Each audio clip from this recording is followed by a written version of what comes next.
You have also been involved in art and theater in Dubai for so many years now. In fact, I think you've been here since the early 2000s, where it wasn't much late 2000s, early 2010s. It wasn't involved at all.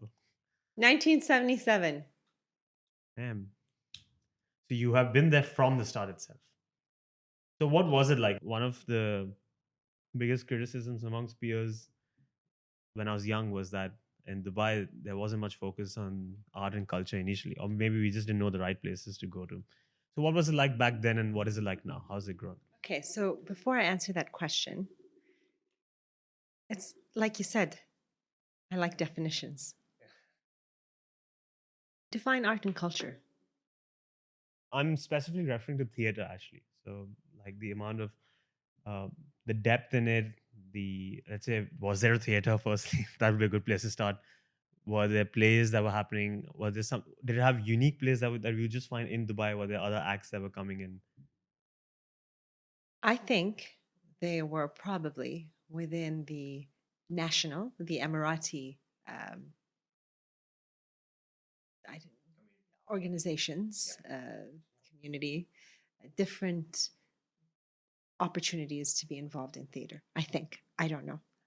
I'm not Emirati, so I wouldn't know, and I've never had experience with it. But I know that there are different theater groups now within the Emirati community. When they were established, I don't know, but there may have possibly been some that I didn't know about.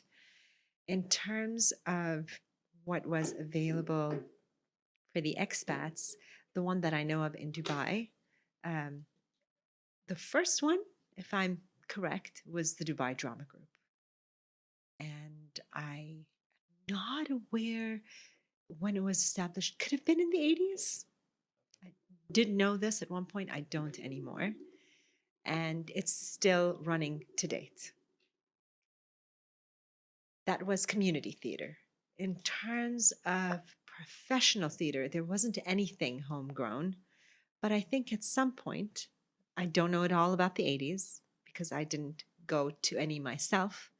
But I know that in the 90s, there's quite a lot of imported theater that was making its way to the city from different theater groups in UK, mostly. And that's, I think, because the majority of the people who were bringing those plays were also expatriates from the UK.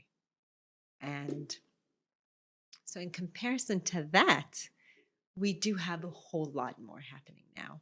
We, uh, when the Dubai Drama Group was established, I remember the first play I watched, and this was probably quite a bit after it was established, was at the British Council, which is by the Maktoum Bridge. It was on their theater over there, and that was, I think, their home of performances.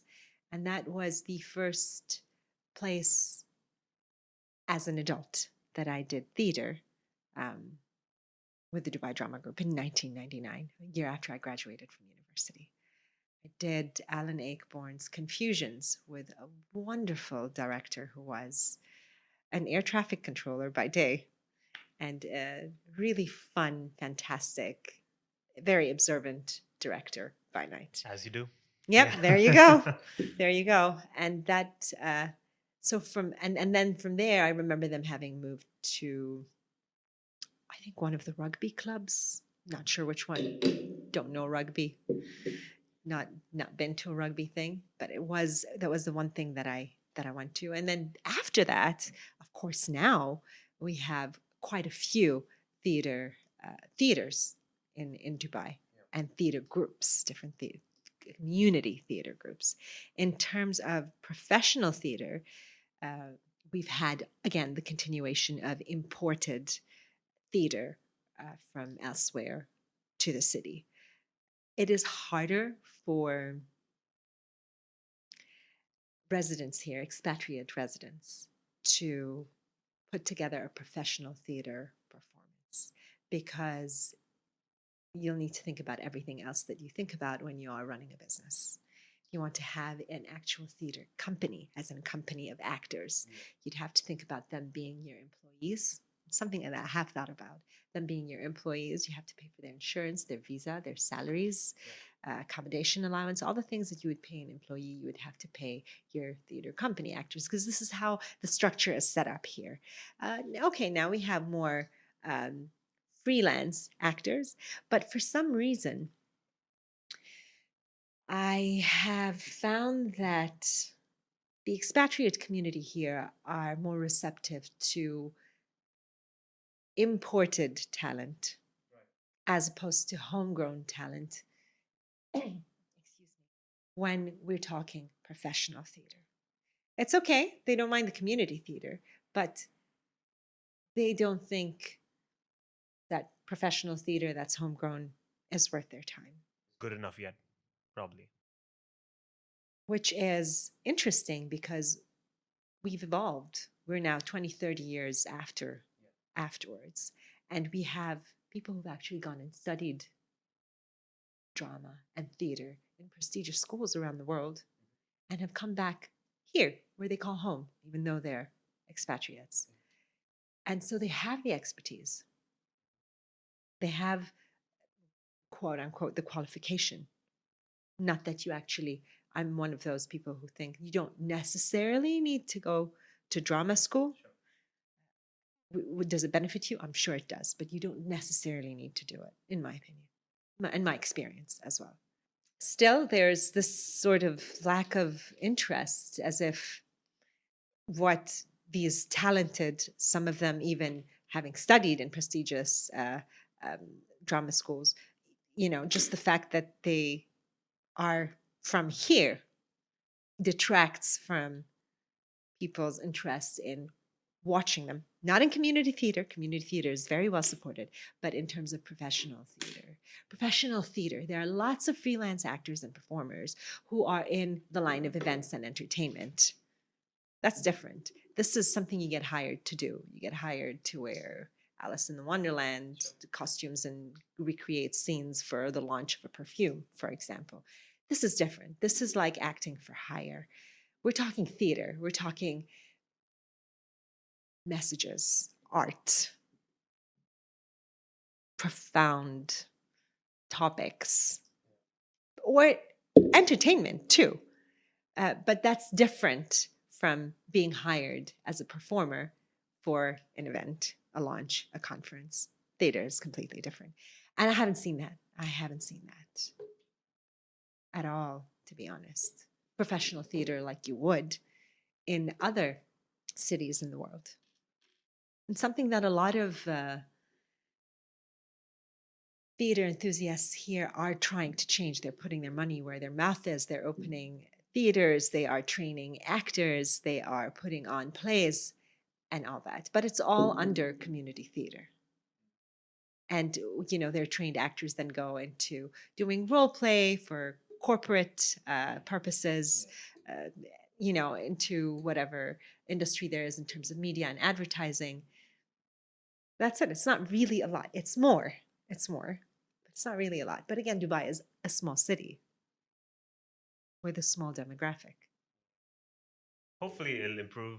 It has. It has. It's come a very long way. In the amount of time it had to. Yes. That's like we have multiple remarkable. theaters. Yeah. This is great. You can go and watch a bunch of different things in a bunch of different languages. This is fantastic. There's lots of wonderful reception for it, a lot of engagement and involvement and support, and a lot of buzz around what's happening now with all the different theater groups and all the different theaters. But it's not what you would call a professional theater scene. It's a community theater. And I'm not dissing it. I mean, there are some fantastic people working in that. Yeah, I think the honest answer is there's more than people think there is. Oh, yes. Yeah, because the general mindset is, even I had that. But then when I came back as an adult and I actively looked for them, I found so many theaters and groups and communities, and they were there once when I was in school years. Well, it's just that I didn't know about them. There's plenty. There's so much that you can actually say, no, I can't do that because I just don't have the time to do that. Or I can't go watch that, or I can't engage with that. Or it won't be good. It won't be worth it. I don't know. Some people do say that. It's not, But in comparison to what it's like in other cities in the world, it's still new. Everyone is still learning the ropes on how to do all the different aspects of these things. And we come from so many different cultures, and that also impacts the way we engage and interact with one another. And so we're creating a different kind of culture because of where we're all from. We're creating this, not melting pot, but salad, because we're all tossed together. We don't assimilate, we live alongside one another, and we learn to make this new multiculture together. And it reflects obviously in theater. Interesting. So, in that spirit, I would now like to play. One day I'll get the band an improv game. Okay, Yeah, let's do it. it's the improv character game. So I'm just going to list out some characters, and I would love to hear your best micro impression, 10 to 15 seconds of it. And are you ready? Are you up for this? I am. I'm just not that great at impressions, so I might really disappoint you and your viewers. Nothing to disappoint. Coming from being, I can't do any impressions. So let's see. There's one character whose voice I would love to be the actor of. Which is? Scrat from Ice Age. Let's hear it. Do you know Scrat from Ice Yeah. Age? The Do you know movies, it? right? I see. Yeah. Yeah. Do you know which character Scrat is? Not at all. I just know. Is he the? Maybe if I do it for you, you'll Close be my able to eyes. guess. No. Keep your eyes open.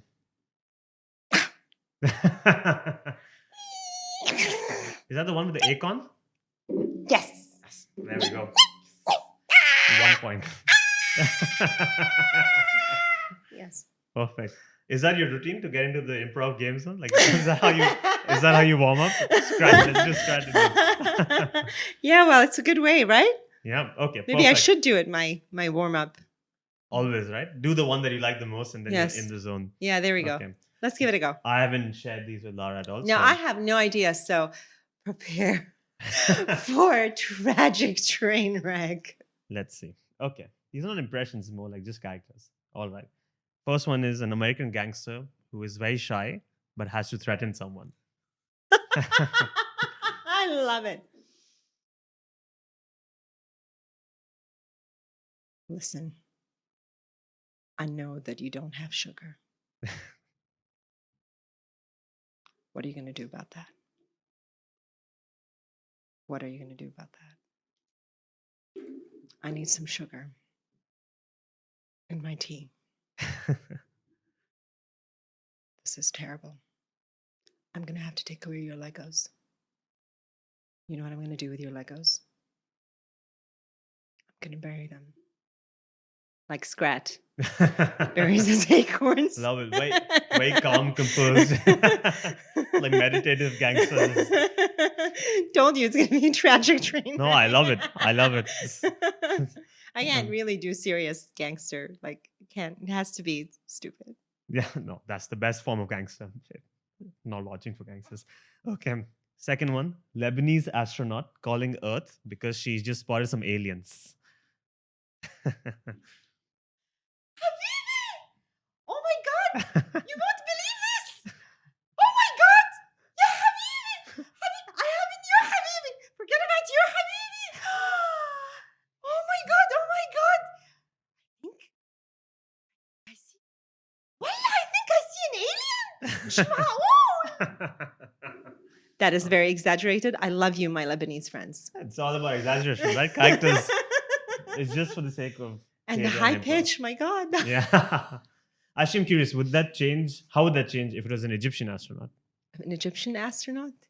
إيه مش معقول. والله, I think I am seeing. I cannot believe this. This is an alien. I have to tell my friends. Maybe I do TikTok first. TikTok about aliens. Wallahi, I see an alien. Wallahi, I see an alien. خلاص كفاية. That's Enough. a TikTok I would love to see. Okay, last one. Terrible. I really like this. I don't know. You're being overly critical of yourself. I'm a monkey. I love to play, so I'll just play. Yeah, no, I love these. I would love to see that TikTok as well. So last one, French yoga instructor who has no idea what she's talking about. Okay, Aviran. Hello.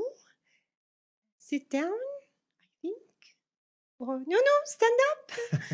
Stand up because, yes, you need to take big breaths. Yes. Okay, enough. Sit down now. No, not like that.